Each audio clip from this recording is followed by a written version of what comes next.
Mom. Hey, honey, what's the matter? Hey, yeah, nothing. The phone just went down, so it took me a while to call. I figured it did it like 5 times already, and then when I was talking to you, I realized you're not hearing me, so I waited and waited, then I hung up. And then I tried to get my PIN number to work, and my PIN number was in use, so I kept hanging up and calling back, so sorry. Oh, I knew it had to be, I knew it had to be something. So, did you hear the part about Rick and Susan are here? Did you hear that? No, I didn't know that. Okay, so there's a lot of things that need addressing very quickly. And I called Susan. It's all Roman, and it's because certain accounts had to be pulled. Not because we wanted to, but we were forced to. So I needed to straighten things out for Roman, and I had to do it fast. And Susan was very kind, and she and Rick got here about 10 minutes before your first phone call. So they're here, and she's doing all kinds of paperwork with Dad, and I'm doing some other stuff with.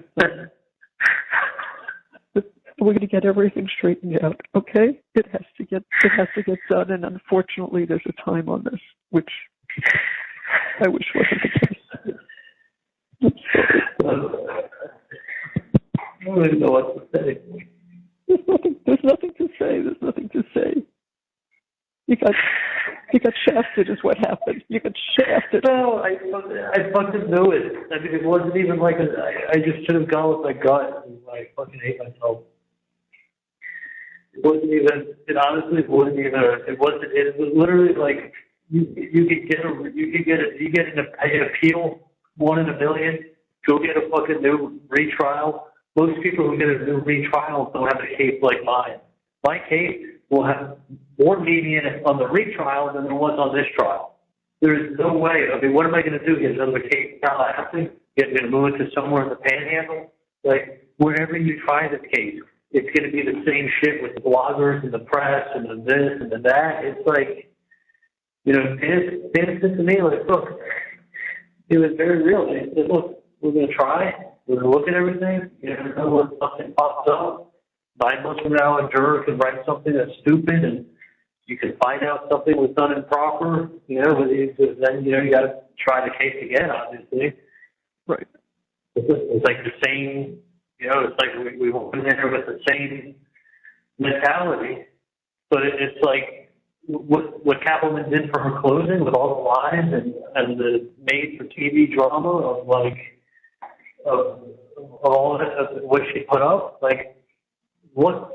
Like, there will never be another outcome with what she did up there, with the pictures being left up there for 5-10 minutes at a time.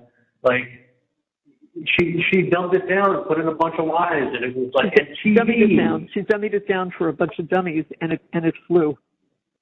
Yeah, and that's who was buying it, and she put on her Tallahassee show and put on some emails that were written by somebody else, and took segments of the text messages out, and then and then twisted everything around and shoved Wendy's, the white successful girl's book that she wrote, that she was so proud of while she was dissing Tallahassee, in the book. Like, what happens to me?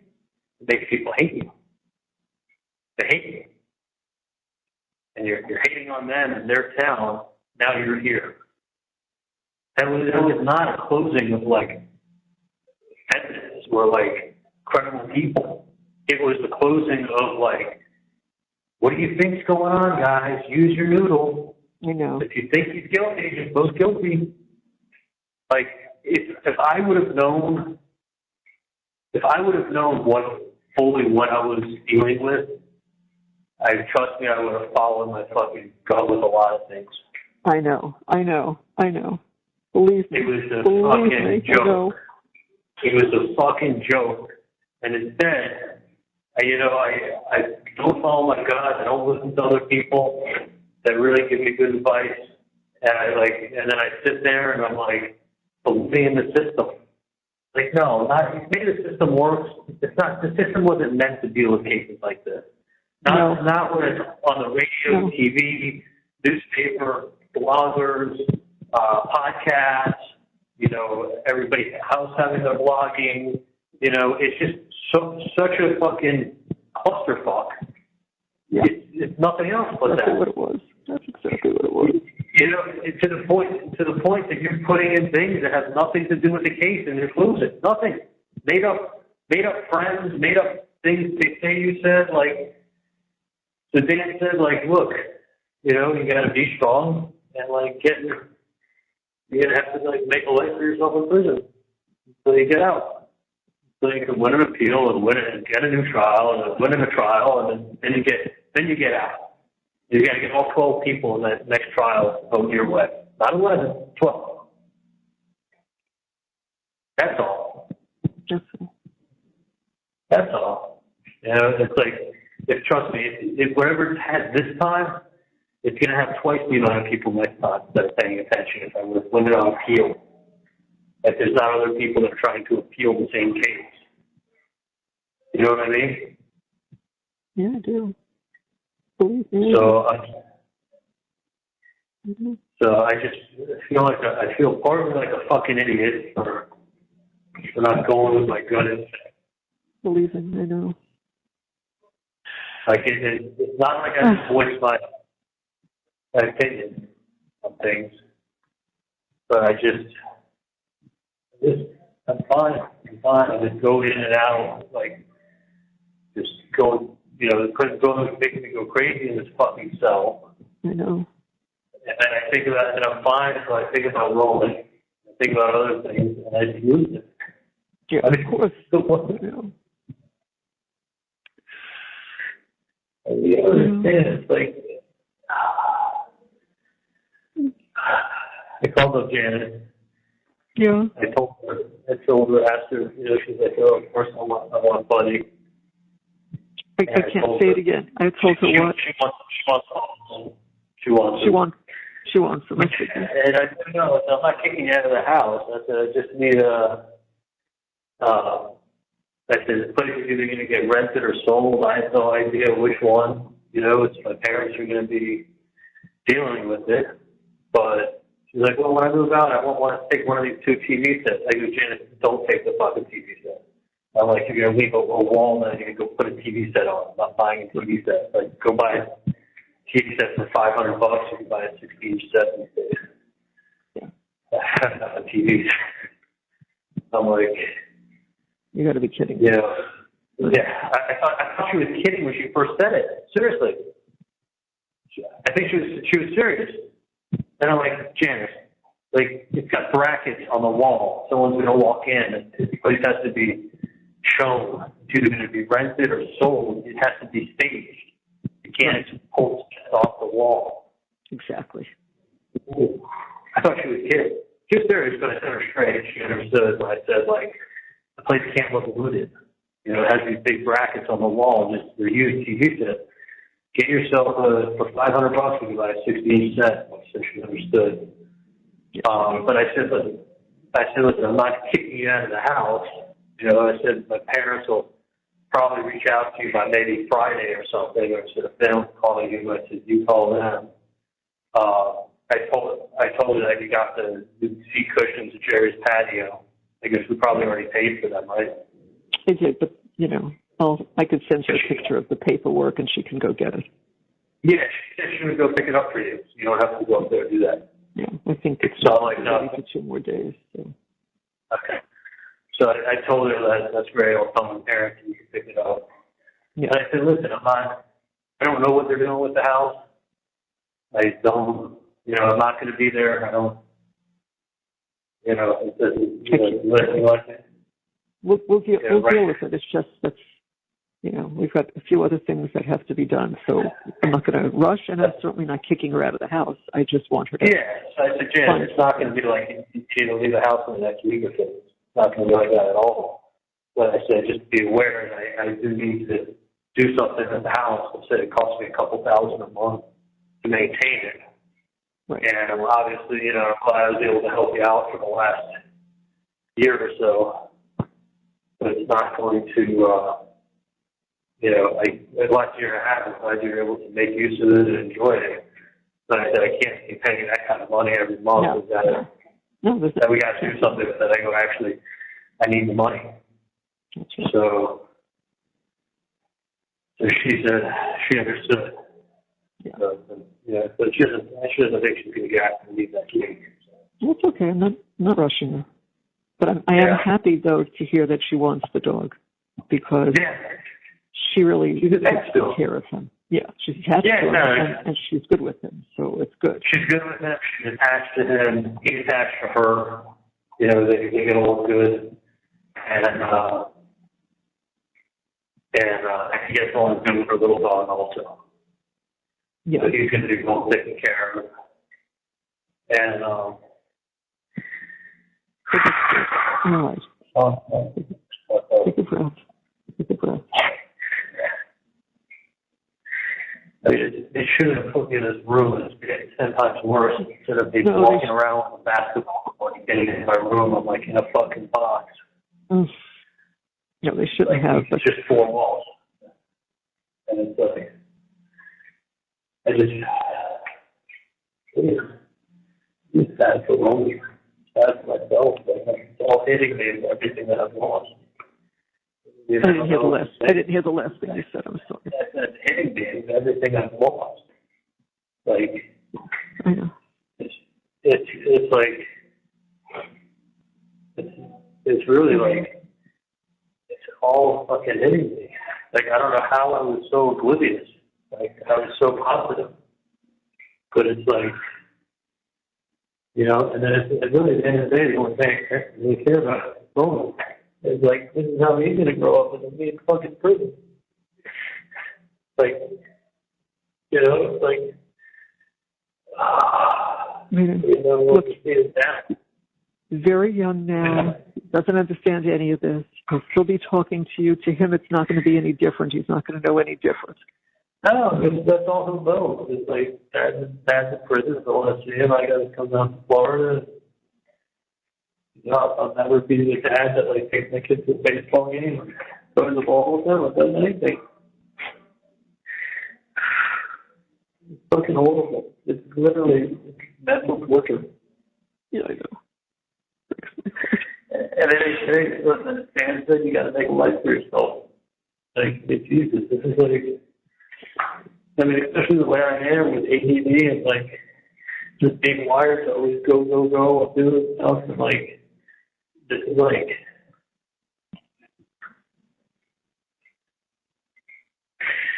it's insane. I know it is insane. It's like almost fucking nightmare. Like, I would rather be. I know what you'd rather be. Just take a breath, because it's going to take a little time for you to get out of this place. I'm sorry that things haven't moved you. You may not even get moved till tomorrow at this rate. I'm hoping tonight or tomorrow that Sergeant really come back around. But it's like,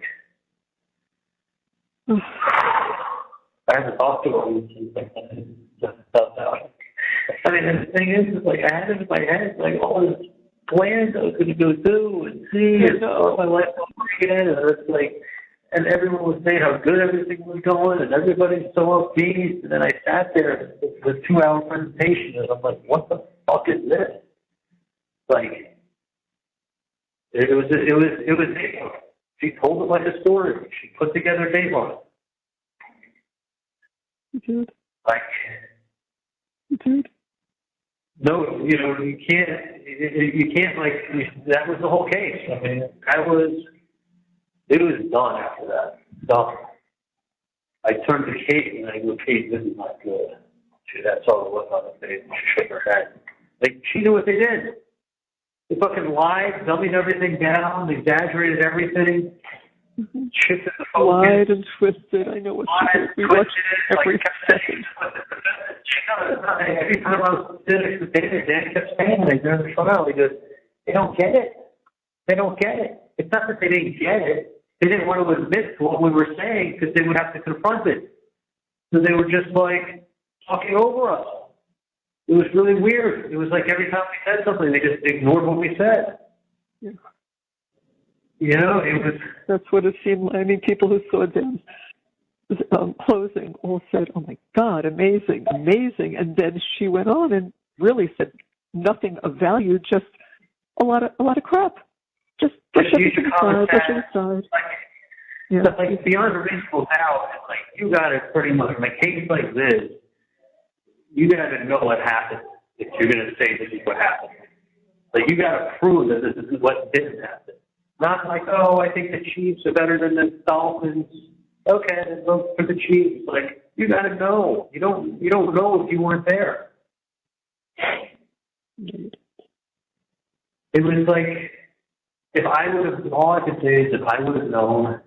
I'm not a lawyer, so I don't know, but I feel like people who have more knowledge than me did know. If I would have known that this is what I was walking into, I know. I would have.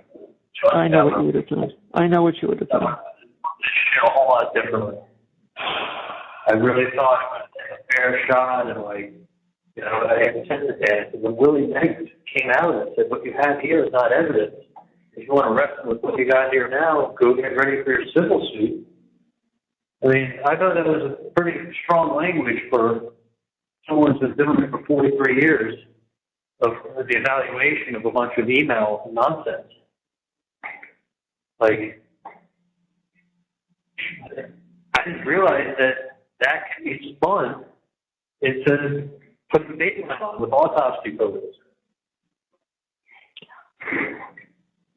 I know. It's like fucking insane. I mean, if I just wish I wasn't so positive and in such a mindset of like it's all opposite. Like, what the fuck was I thinking? The same thing we were all thinking. The same thing everybody was thinking because we saw what was going on until the end. Until the end. Yeah. I mean, like literally, like it was like everybody was. It's almost like she knew she was losing, and then she pulled this out and just was like, "Here, a bunch of third graders will eat this shit up. Look at what they're shitting on Tallahassee. Look, she wrote a book. You know what she said in that book? You know what the name of that town was? It was a little town in the middle of nowhere. Like, and then she even went and quoted, I didn't even hear what Wendi said, but she's like, even his own sister said, when they asked this, she responded with this. Like, she, you know what she did. She lied, she twisted, she turned, she did everything, and these people couldn't see it. They couldn't see it. I don't know. Or they didn't want to. Maybe they just didn't want to. She's their savior of Tallahassee coming in. The good folks of Tallahassee versus the bad folks of Miami. The bad folks of Miami. Good folks of Tallahassee. Anyway.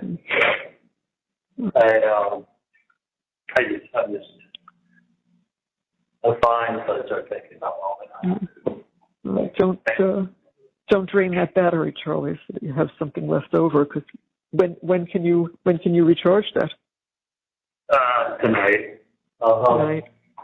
Yeah, after 11 o'clock, I'll come get it. Okay. We'll get back.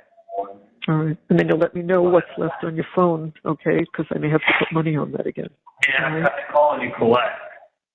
Oh, good. Okay. No. Yeah. I just have to add my account. That's good. So Rick, I'm going to call Bree in a few minutes. So Rick and Sue Shagman are there with you? Yeah, they're in the other room with Dad, and I'll go back in there because, as I said, she's working with Dad, and I'm doing stuff with Rick that has to get done. So you're setting everything up for Roman. I am. Oh, Dad, hold on. Dad just walked in. You say hello to Charlie for a minute, and I'll go back in there. I don't have him on speaker. Hold on. Let me get Okay. I'm going to say goodbye and let Dad talk to you, okay? Charlie?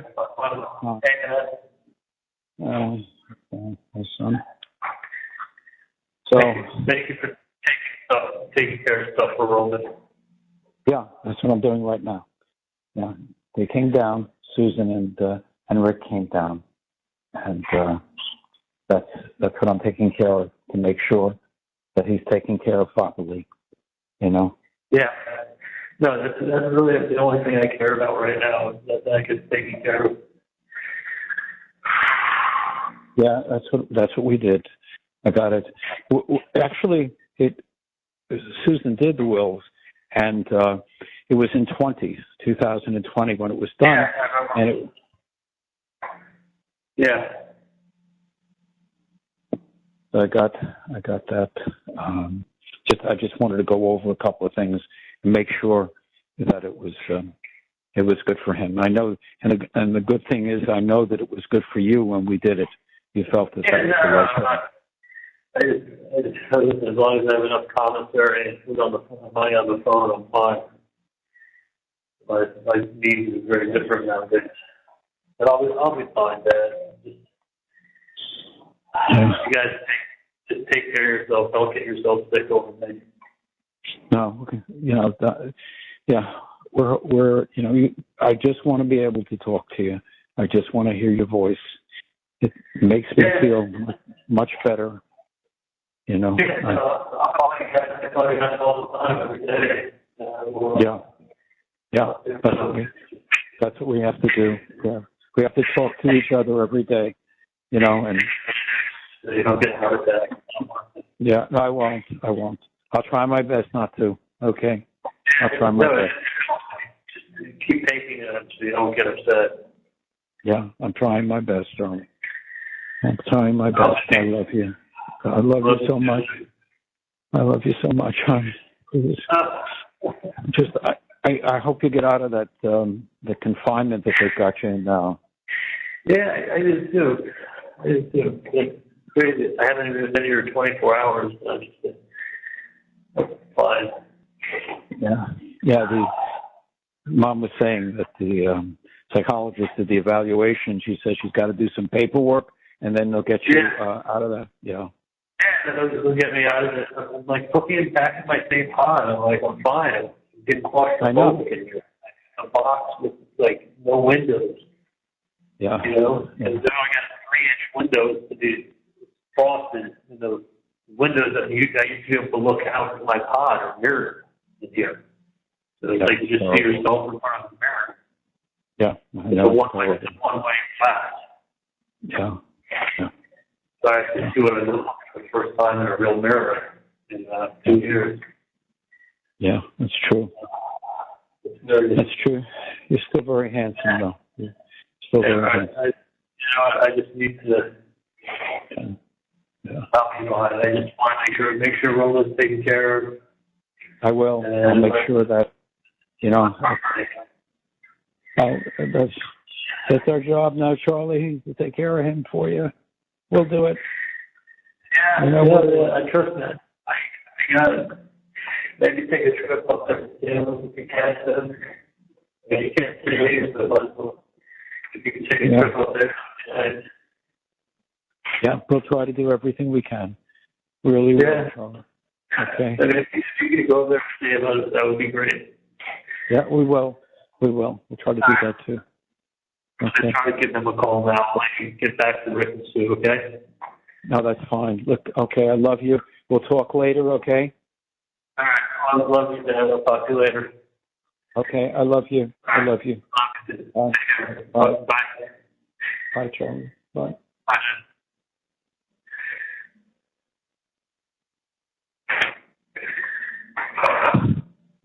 Okay, bye, Charlie. Take care. Talk to you soon. The caller has hung up.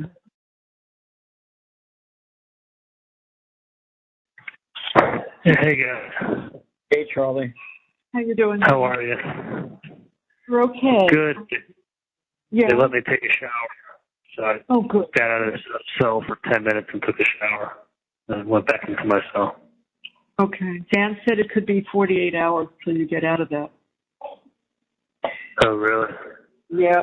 I spoke to him earlier. Yeah, supposedly the chief was supposed to see me today. He didn't see me, so I guess he probably wanted the doctor to see me first, and come by and see me. Probably just protocol, I would think so. Yeah. That would make.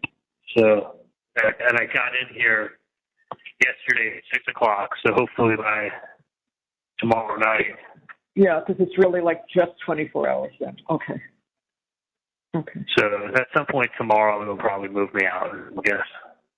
Yeah. I would think because then it'll have been Monday, Tuesday, Wednesday. Right. that makes sense, Charlie. So, I wanted to let you know. Can you look on your phone now, please? Can you, or after, and then call me back and tell me how much is in your account? For telephone, it's probably like $75. Yes. Oh boy, you gotta get that in. Well, no, because I had $13 and you put on $100 the other day. That's probably the first I've been on the phone a bunch. So I think it's 75 on my commissary. 75. Do you need commissary money? Yeah, put 100 on the commissary and 100 on the phone, and then I'll be good for a while. Okay, 100. Okay. All right, got it. Yeah. So Rick and Sue stayed for a while. They're wonderful. They ate nothing. They had a glass of water, and they stayed here from the last phone call you made to me. They left, about a half hour ago? That's it. Maybe 30, 40 minutes ago. They've been here hours and hours and hours. But they truly helped tremendously, especially Susan. So, that was good. That was good, Charlie. So trust me, everything is fine in that regard. Yeah. So all straightened out. All straightened out, all taken care of. I feel better. That makes me feel better. I thought so. So, yeah. Roman's going to be fine. Bree's going to be fine. She'll be able to take good care of him. He'll have everything he wants or needs. So, you've done that. She's done that big time, way over the top even, that needed to be done. Yeah. So he's fine. And I didn't talk to Bree today. I think she texted me once, but I'll talk to her tomorrow. Really, so many people are calling, and I'm not taking calls, so I just don't feel like it. So really, I only called Rick and Sue because we really, really needed them. And other than that, I only talked to you and Dan. So for the next couple of days, I'm sure. You better off make sure you're taking some Xanax. You don't stress out too much about stuff. No, we're good. We're taking what we need, and we're good. So only care about you. Sound a little better. I'm fine. I guess that the big thing I guess is moments. Outside of that, I handle everything pretty good. I know that. And in time, because he doesn't know where you are, he's going to be okay, and it will get better. It's just right now, it's just 24 hours old. It's just too fresh. Because I got to deal with it all in 24 hours. Like, I'm fucking shocked. Like, it's a shock going from Sunday to today. Literally, Sunday, I'm giving away all my food and, like, feeling like, you know what? Everything came in the way it should have. Dan is the expert at closing. Closing is a specialty. You're going to go in there and kick some ass. And, like, it was Wendi's book making fun of the people of Tallahassee as a small shit town on the way to her big time Miami. Like, holy shit. Nonsense. It was stupid nonsense. It was just nonsense that they did. It wasn't the case. It wasn't the case. It was a Dateline special with horrible photos that would make anybody sick and angry. And then cut and paste things out of context. Like, sentences have no meaning when they don't have a context. Like, what was said before and what was said after. Otherwise, it's just words. Like, is there an explanation? You're not giving an explanation. You're just cutting and pasting words that look bad. Like, I gave an explanation. I gave context. I gave meaning to what I was saying. Like, they're sitting there. Yeah, they're sitting there going, Donna's got crazy emails. Wendi's writing a book. And what is the name of that town? Like, what does it have to do with anything? Because it showed that she was thought she was so smart and so much better than everybody else, and putting Tallahassee down as a small stop on the way to civilization. Like, she's leaving Tallahassee and she's going to Miami, and she's foreshadowing it in a book, and she's making fun of you people from Tallahassee. and look at these crazy emails.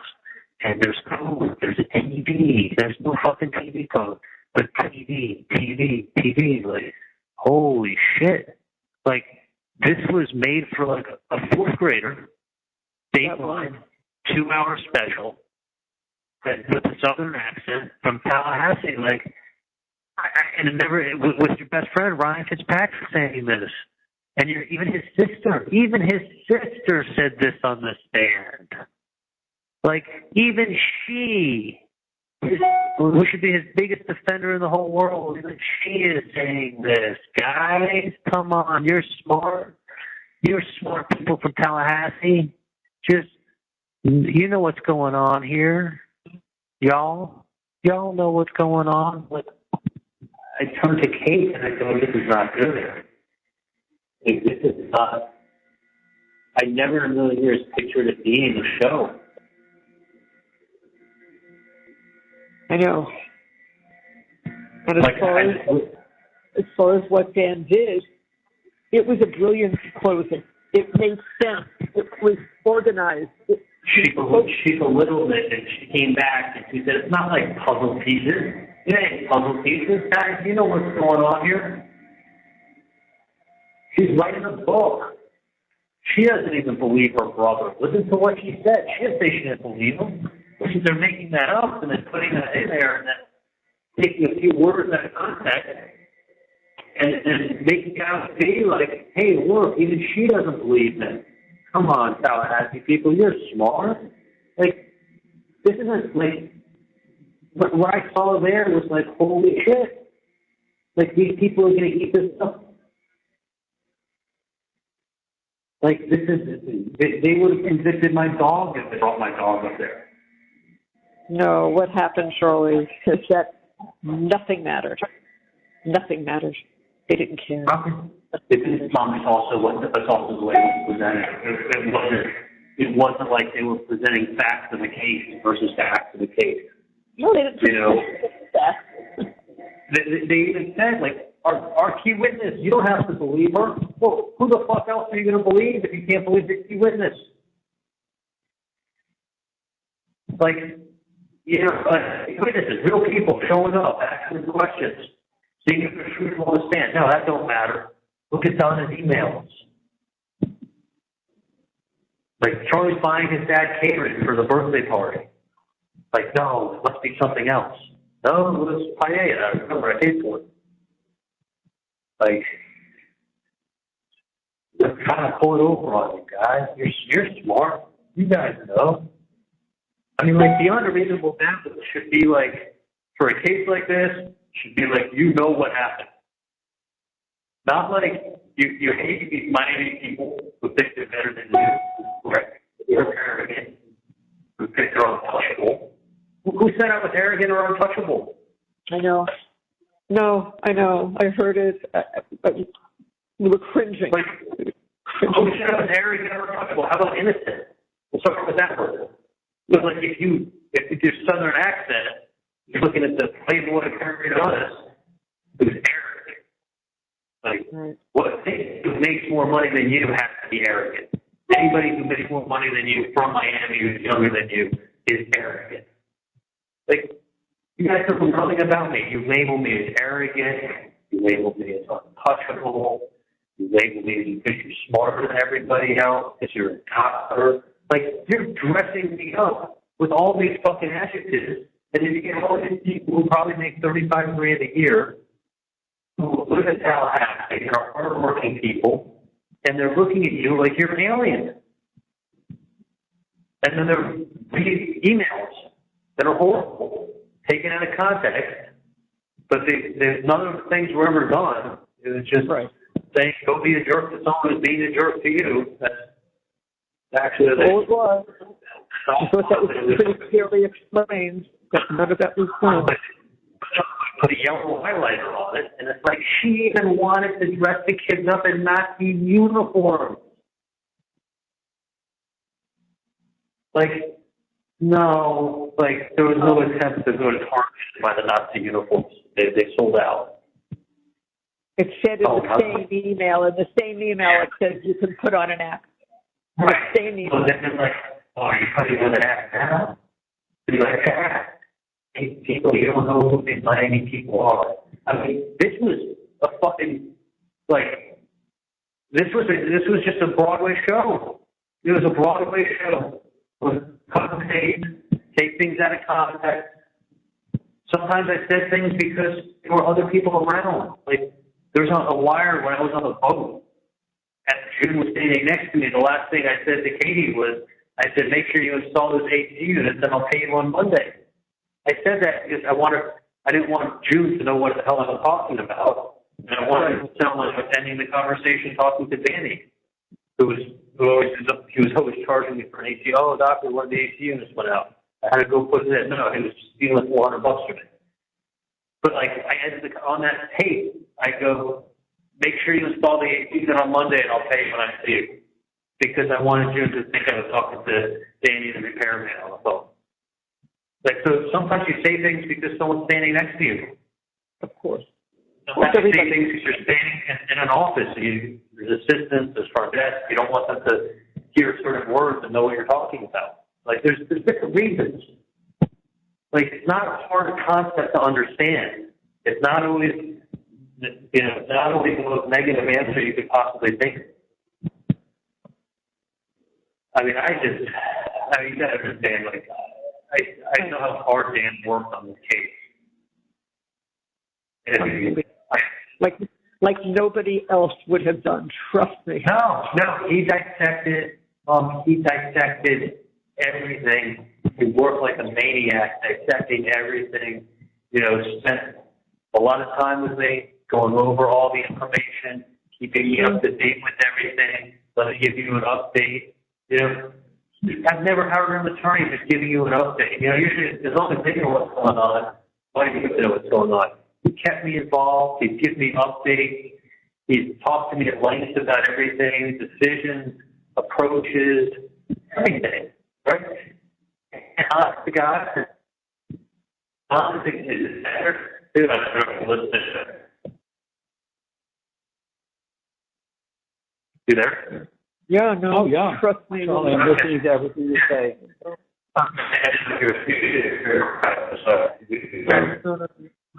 Honest to God, if Bubble came up to Tallahassee, at the end of that 2-hour Dateline special she put on in the courtroom, Bubble was in trouble. Yeah. Yeah. It put these people in a mindset that it was, they think they pulled one on you, Tallahassee. What she wrote in that book, it made it seem like she was planning everything. Yeah. But what was the one thing they said that Wendi let the boys finally see their grandparents because she knew it wasn't going to look very good when she came to trial if she didn't. Like, I don't know, but I have a feeling that's not why Wendi was letting the kids see the grandparents. But she knew it wasn't going to look very good for her if she didn't let them see them. So she just let them see them. You know that. To make herself that wasn't going to reflect good on her. So and then what was it they said? They said they were going to arrest me sooner, but they thought it would interfere with the grandparents' first visit with the children. So they delayed my arrest. Charlie, you were arrested 12 hours later. That's exactly why. That's what they did. They knew what they were doing. After the Markels visited the kids? Yeah. Well, I thought they made it seem like they were going to arrest me months earlier, but they held off because the Markels were seeing their grandkids. I didn't know. I thought that police were just saying that before. No, they saw them on the 20th at about, 3, 4 in the afternoon for 1 hour? Yeah. 4 in the afternoon for 1 hour at a where was it? At a local eatery. Wendi brought a friend of theirs, is a very big guy who has a kid the same age as Lincoln. She brought him with her so that she felt a little bit more comfortable. And the boys, because I asked her, I obviously wasn't there, and I said, so how did it go? And she said, it was the strangest thing because She said, I thought they were going to just literally fall all over the boys, fall all over them because they hadn't seen them. And because Lincoln looks just like Danny. Right. They didn't hug them. They didn't kiss them. They spoke to them. They asked them about school and things like that. And Wendi said, barely an hour, and they were done. You know why they did it?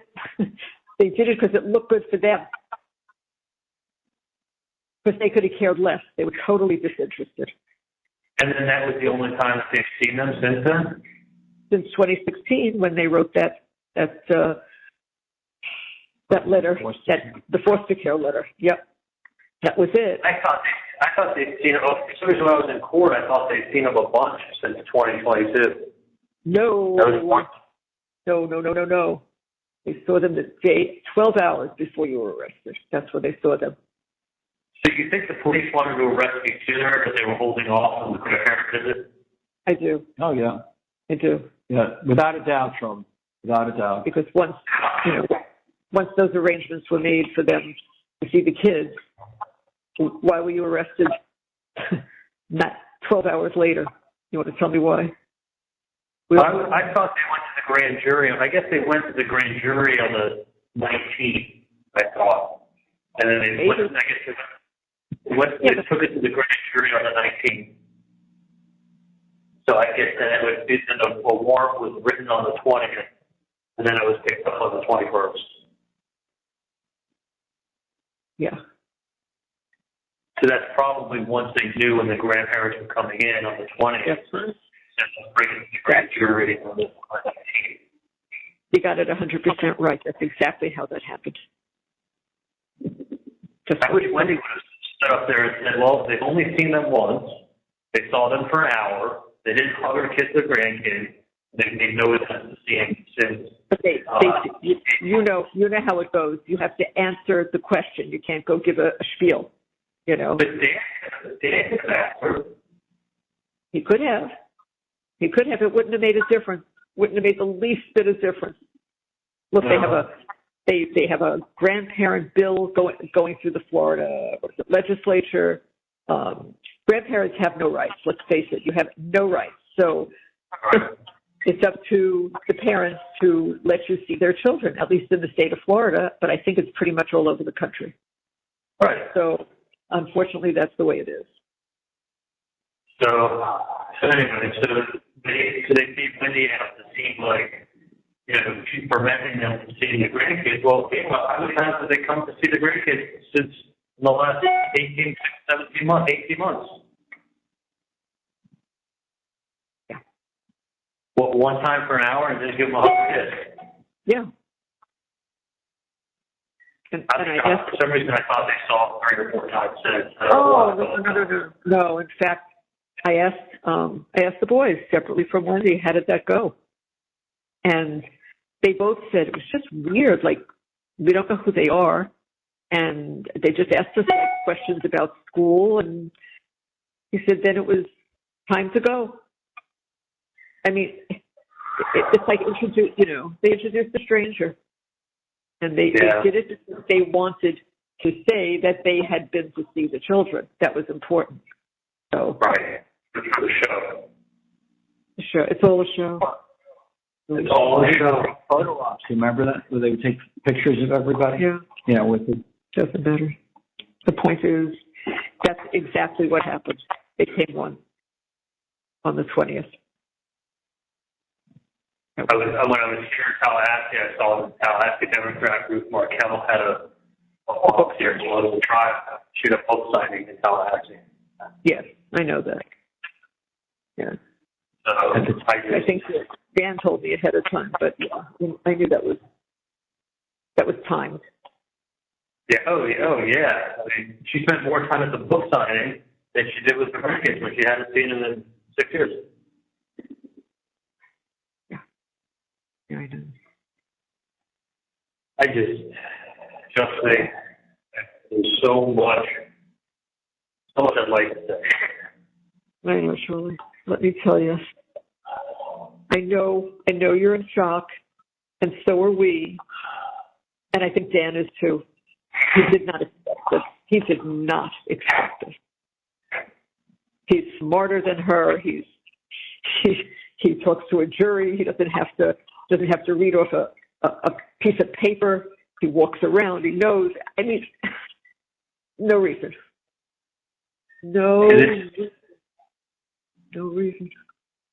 I mean, this was, normally people go to court and they got a prosecutor and they got a defense attorney and they take the facts and they put it out there and like some all extraneous stuff comes in. This was a cheap, and it's funny, when I was listening to one of these talk shows talk about the case, they have this mentor lawyer call up and give commentary on the case. He goes, watching Georgia Cappleman do that masterful closing was like watching the TV production being played before our eyes. She brought it from beginning to end, laid it all out, hit all the high points, told the story.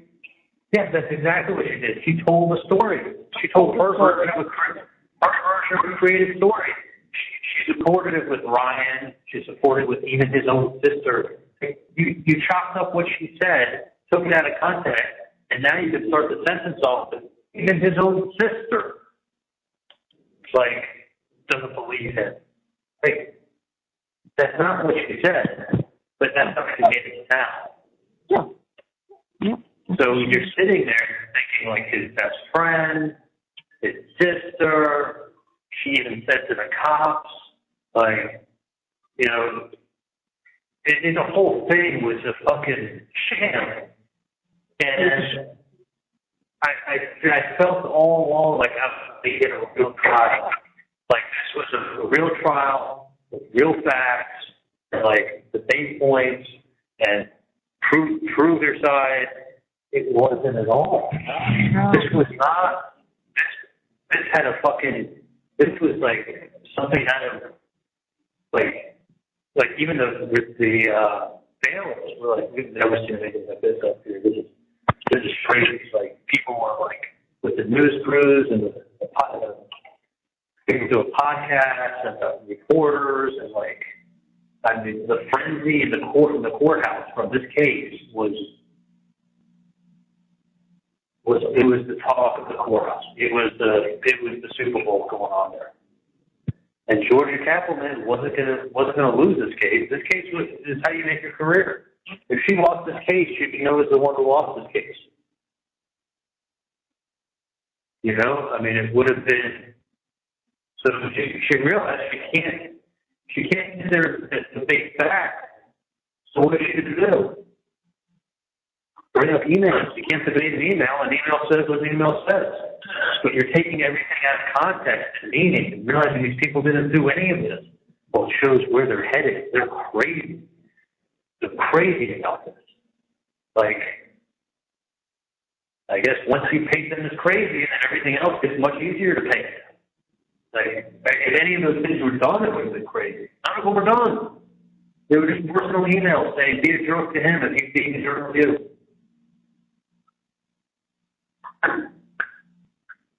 Like, it was crazy. It was crazy. And I thought Wendi's attorney got up there to show basically what a jerk he's being. She seemed very likable, very Tallahassee, very like pleasant, her attorney. But when she showed what, I was thinking to myself, okay, like when she should have played, it should have been anything good to her. Maybe it would have like resonated with the jurors. Like, okay, like he's pushing people's buttons now. People are being told to go push his buttons. That's it. That's all it was. That's all it was. Ridiculous. An email. But the highlighted email, and it's like Donna's crazy emails. Like, holy shit! She telling me when to do this. Go do this. Like, nothing was ever done. Just saying, be a jerk to him. It would have been better if you just wrote, be a jerk to him, and be a jerk to you. But you didn't realize that people were going to tear it apart.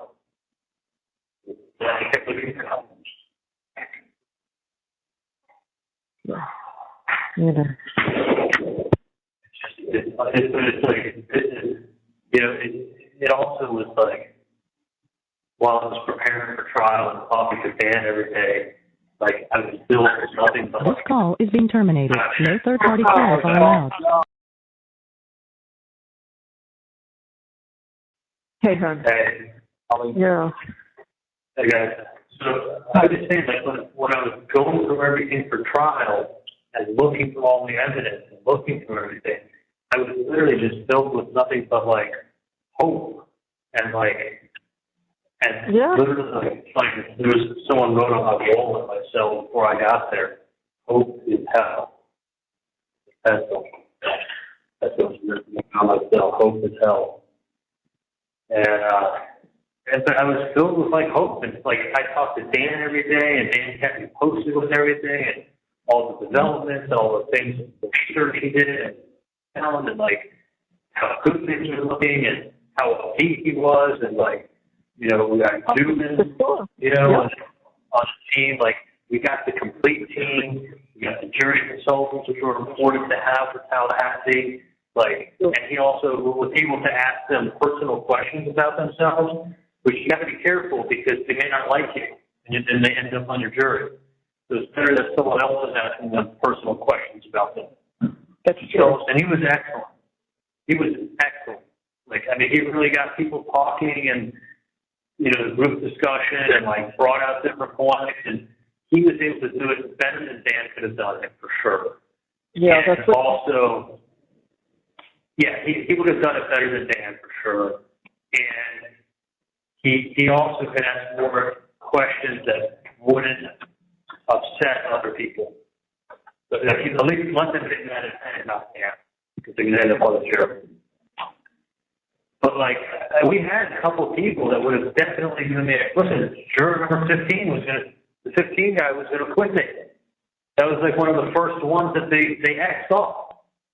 And then what happened was they X'd them off, and then we had 12 jurors and 2 alternates, and they said, you want to have 3 alternates? And the state was like, yeah, let's have 3 alternates just to run a mistrial.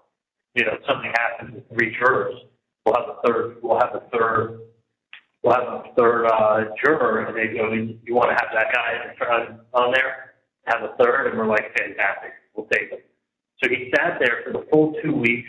He's sitting there, and he's like nodding at me and smiling and like totally on our side, like gets it, right? I know. Because he was a white guy that looked like he was about 50. I think he said he was in something with respirators or something, like medical equipment. It sounded like he had an important job, like working in a hospital, saw a lot of people. Like, got it. He told us the jury of my peers. Yeah. You know, not a guy who was a 20-year enlisted sergeant in the Army and now works in the post office, retired Army sergeant that works in the post office. In Tallahassee. He's sitting there shitting on people from Tallahassee. Oh, I'm sure that went over well on a little stop on the way. This call is being terminated. No third-party calls are allowed. Thank you for watching. Please like, subscribe, and turn notifications on so you don't miss the next one.